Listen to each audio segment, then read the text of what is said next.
और ईरान को कहीं ना कहीं अपर हैंड दिखाई दे रहा है मिलता हुआ इस युद्ध में। जी हां, बात करें अमेरिका, ईरान और इजराइल युद्ध की। अमेरिका और इजराइल ने 28 फरवरी को ईरान पर हमला किया था और अब जाकर तेहरान ने उनके विमानों को मारना गिराना शुरू कर दिया है।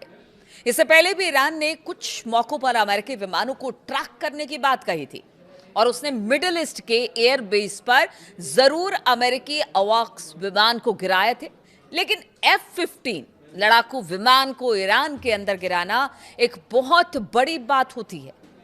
ये एक बहुत ही एडवांस फाइटर जेट है और इसे ट्रैक करना और इस पर सटीक निशाना लगाने के लिए जिस टेक्नोलॉजी की जरूरत होती है, कम से कम वो ईरान के पास अभी तक तो नहीं थी। इसलिए सवाल ये है कि आखिर ईरान ने अचानक ऐसा क्या किया कि एक के बाद एक अमेरिकी फाइटर प्लेन हो या विमान हो वो जमीन पर धराशायी होते दिखाई दे रहे हैं। तो आखिर ईरान ने अचानक अमेरिकी विमानों को कैसे गिराना शुरू किया, इसे लेकर अब सवाल उठ रहे हैं। एविएशन एक्सपर्ट का मानना है कि ईरान ने बहुत ज्यादा संभावना है, ठीक है, और अमेरिका के इस एडवांस फाइटर जेट को गिराने के लिए पैसिव इंफ्रारेड डिटेक्शन सिस्टम यानी कि PIR तकनीक का इस्तेमाल किया है। ये एक ऐसा तरीका है जो पारंपरिक रडार सिस्टम से बिल्कुल बताया जाता है कि अलग है।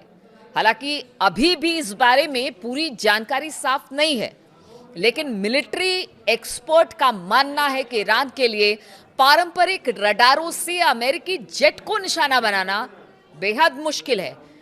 यानी उसके जो रडार हैं वो इतना बड़ा काम नहीं कर सकते कि अत्याधुनिक अमेरिकी विमान को इस तरह से धराशायी करते।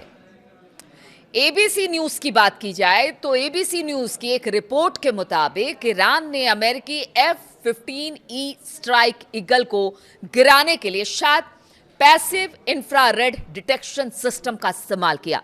इसलिए अब अमेरिका की हवाई ताकत और ईरान के आसमान में उसके वर्चस्व बनाने के दावे पर गंभीर सवाल खड़े हो रहे हैं।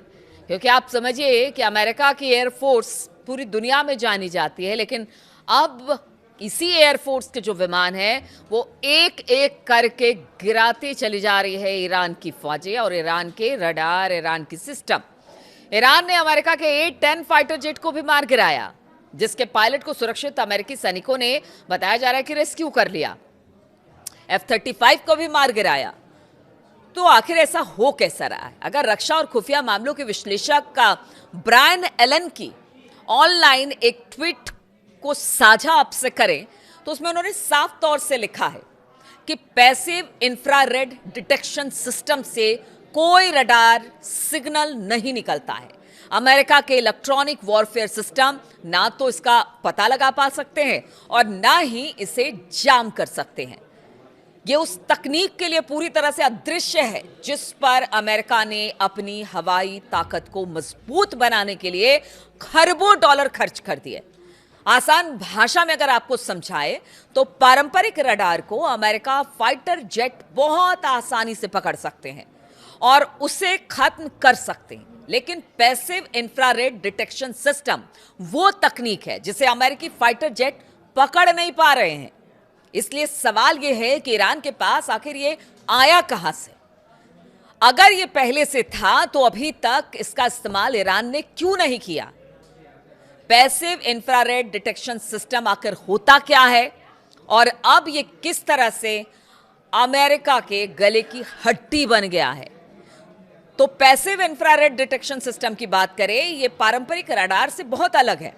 पारंपरिक रडार आधारित जो प्रणालियां होती है उसके बिल्कुल उलट पैसिव इंफ्रारेड डिटेक्शन विमान, जो कि गर्मी निकलती है और इसके इंजन से जो धुआं निकलता है उससे विमान को ट्रैक कर लेता है। आप सोचिए कितना उच्च तकनीक का ये पूरा मामला है। इस तकनीक के तहत विमान का पता लगाने के समय कोई इलेक्ट्रॉनिक संकेत नहीं निकलता, इससे इलेक्ट्रॉनिक वॉरफेयर के जरिए से जाम भी नहीं किया जा सकता है। यानी चाह कर भी अमेरिका कुछ नहीं कर सकता है और यही वजह है कि उसके विमान गिर रहे हैं। F-15E जैसे आधुनिक अमेरिकी विमान फ्लेयर्स, चैफ और सोफिस्टिकेटेड इलेक्ट्रॉनिक युद्ध सूट जैसे एडवांस टेक्नोलॉजी से लैस है और अगर ईरान के पास कोई साधारण रडार रहता तो शायद उसे कब का खत्म कर दिया गया होता, यानी ध्वस्त कर दिया गया होता। अमेरिका ईरान के सभी पारंपरिक रडारों को खत्म कर चुका है, ऐसा अमेरिका का दावा है। तो फिर ये नई चीज क्या निकल कर आ गई है जो कि अमेरिकी विमानों को गिरा रही है? Passive infrared detection system radar उत्सर्जन पर निर्भर नहीं करते हैं। वो कई ऐसे पहचान और जैमिंग तंत्रों की पकड़ में नहीं आते जिनका मुकाबला करने के लिए पश्चिमी देशों ने अपने विमानों को डिजाइन किया था। यानी किसी रडार के संपर्क में ये नहीं आते हैं, इनको कोई पकड़ नहीं सकता, ना ही इनको कोई जाम कर सकता है, और ये अपने टारगेट को हिट करते हैं। और इसके लिए अरबों खरबों रुपए पश्चिमी देश खर्च भी कर चुके हैं, लेकिन अब उसका फायदा क्या, जबकि कुछ काम ही नहीं आ रहा। इंफ्रारेड ट्रैकिंग का कॉन्सेप्ट नया नहीं है। हीट स्कीइंग मिसाइलों और इंफ्रारेड सेंसर दशकों से मौजूद है, लेकिन जो चीज बदलती हुई दिखाई दे रही है वो है इन सिस्टम का लेयर्ड एयर डिफेंस नेटवर्क और इसका इंटीग्रेशन। हाल की रिपोर्ट्स ने पहले ही इस बदलाव की ओर इशारा किया था। अगर एनालिस्ट की बात की जाए तो यह भी सुझाव दिया गया था कि ईरान ने F-35 जैसे स्टिल्थ एयरक्राफ्ट का पता लगाने की, इसी तरह से वो पैसिव ट्रैकिंग तकनीकों का इस्तेमाल किया हो सकता है। मतलब उन्होंने बताया था कि अगर F-35 को गिराया गया है तो जरूर उनके पास कुछ ऐसी चीजें होंगी जिससे कि वो उसको मार रहा है और हमें पता भी नहीं चल रहा। आधुनिक एयर डिफेंस में आमतौर पर एक लेयर्ड अप्रोच शामिल होता है, जिसमें radar tracking, electronic surveillance, passive infrared sensor और सतह से हवा में मार करने वाली मिसाइल बैटरियों का मेल होता है। रिपोर्ट्स बताती है कि ईरान ने कई सिस्टम का इस्तेमाल करके एयरक्राफ्ट को इतनी देर तक ट्रैक किया होगा, उसे मिसाइल से मार गिराना मुमकिन हो सका होगा। और इस तरह के सेटअप में पैसिव इंफ्रारेड ने एक साइलेंट ट्रैकर के तौर पर काम किया होगा, जबकि दूसरे सिस्टम ने टारगेटिंग को और बेहतर बनाने में मदद की होगी। इसलिए सवाल यह है कि चीन या रूस, आखिर वो कौन सा देश है जो ईरान की मदद कर रहा है? अब वो देश चाहे कोई भी हो, लेकिन आप समझिए कि अमेरिका के लिए अब यहां से कितनी मुश्किलें खड़ी हो गई हैं कि उसकी एक एक कर विमान गिरते चले जा रहे हैं, चाहे वो F-35 हो, F-15E हो या A-10 हो। मतलब आप समझिए कि एक एक करके अब विमान गिर रहे हैं। तो इसके पीछे कौन है? चीन है, रूस है, क्या है, कैसे है? लेकिन अब अमेरिका को इस पर सोचना होगा, क्योंकि जहां पर वो 2-3 हफ्तों में निकलने की बात कर रहे हैं, अब अपर हैंड ईरान के पास है। और ईरान जो है वो अपनी शर्तों के साथ खड़ा है।